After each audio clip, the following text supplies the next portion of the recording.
Okay, here's something for your amusement. This is the EasyStar 2. Well, I shouldn't say that because it's not an EasyStar 2.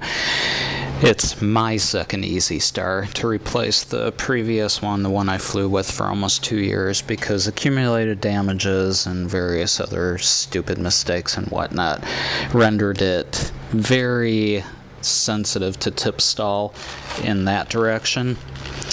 So rather than try to repair the warped wings and ridiculously fractured body, I just got a new one. And what I did is I got replacement parts, fuselage, tail, and wing set from Phil's Hobby Shop on the internet. I went on eBay through Phil's Hobby Shop at first, but I found out actually that I could get a lower price on those 3 pieces by going direct to their actual website, and it cost me right at $60 even. Shipping was free, which is pretty cool. By contrast, the EasyStar kit, which of course does have a couple other things with it, was originally $74 and is now no longer available unless you're a better researcher than I am. Anyway, I didn't start this video to babble. I wanted to show you a thing or two. First, of course, Aileron Mods. Let's see.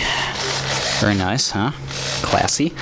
And that, of course, works in concert with the rudder. I don't have it separate. I have it working in coordination with the rudder.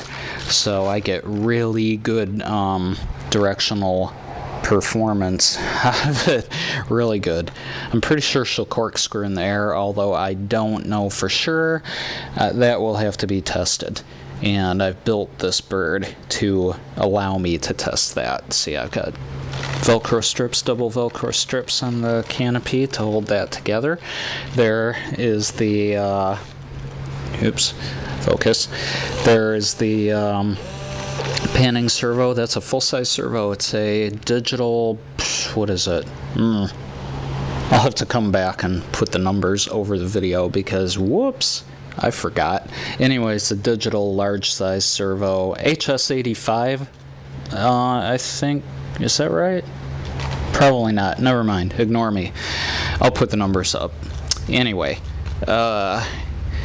there's the VTX. This is an FPV bird, obviously, because it's got a camera servo.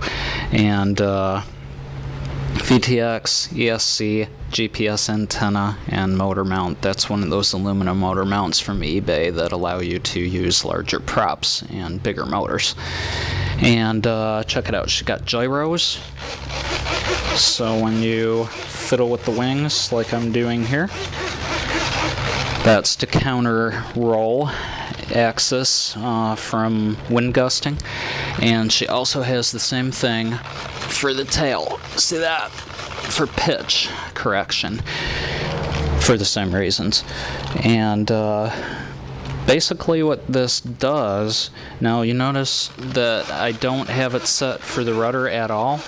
I found out that the best way to do this to stabilize a camera view for FPV and HD recording on the nose was to put the gyros on the ailerons and a gyro on the ailerons and a gyro on the horizontal stab of the tail. This counters pitch and roll. And that's all you need. Yaw is not that big a deal. It can be overlooked, although you could put a third gyro in there for yaw, put it on the rudder, if you just wanted to.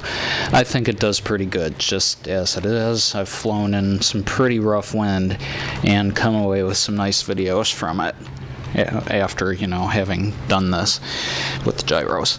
Now, what I kind of really wanted to show you is this. This is my setup for the camera pan, and you see what I did. I used a piece of copper printed circuit board, blank copper printed circuit board, copper clad board, and made myself a bracket which is foam taped and glued to the canopy foam. I drilled this hole by setting the canopy down on a drill press and using a hole saw, 1 1/8 I think it was. And I fed the camera feed line through a small hole in the foam between here and here. I also used that same hole saw to scoop out the back, which allows all this mess of wiring to go through there, see? And it was a much better setup than I was running with before.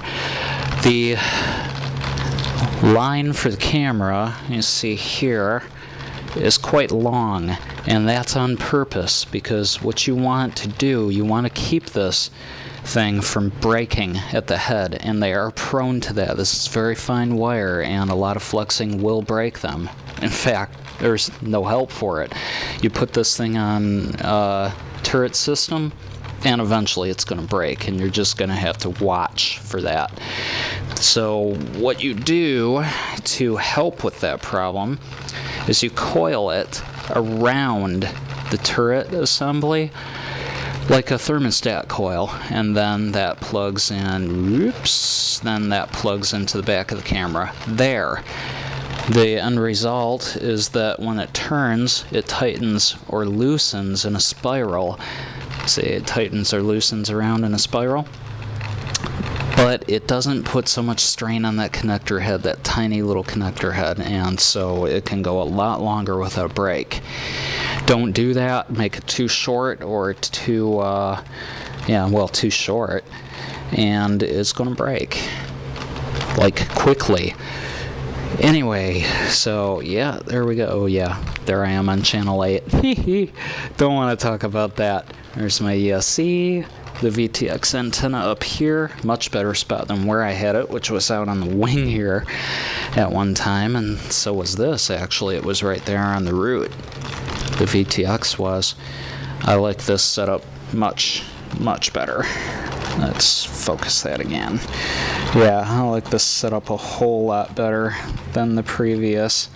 I think the Dragon Link antenna needs to be glued in a little better than that. I think it's going to be really killer. That, by the way, there is a 7x4 prop, APC prop, standard APC, on a Rocket Series, Rocket RC, 2220 1800 kV.